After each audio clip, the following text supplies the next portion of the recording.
Sino ang dapat nating paglingkuran? Ang Diyos o ang kayamanan?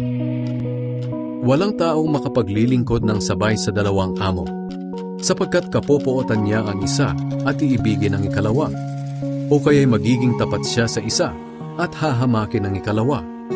Ganon din naman, hindi kayo makapaglilingkod ng sabay sa Diyos at sa kayamanan.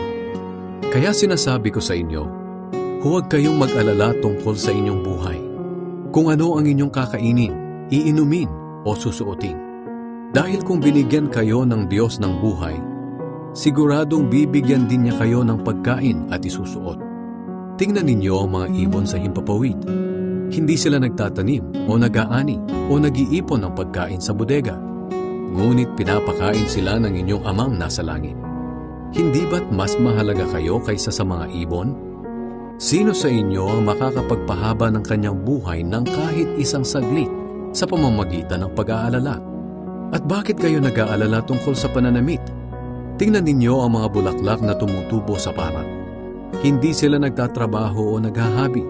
Ngunit sasabihin ko sa inyo, kahit si Solomon ay hindi nakapagsuot ng damit na kasing ganda ng mga bulaklak na ito sa kabila ng kanyang karangyaan. Kung dinadamitan ng Diyos ng ganito ang mga damo sa parang, na buhay ngayon pero kinabukasan ay malalanta at susunugin, kayo pa kaya? Kay liit ng inyong pananampalataya. Kaya huwag kayong mag-alala kung ano ang inyong kakainin, iinumin o susuotin. Ang mga bagay na ito ang pinapahalagahan ng mga taong hindi kumikilala sa Diyos. Ngunit alam ng inyong amang nasa langit na kailangan ninyo ang mga bagay na ito. Kaya, unahin ninyo ang mapabilang sa kaharian ng Diyos at ang pagsunod sa kanyang kalooban, at ibibigay niya ang lahat ng pangangailangan ninyo.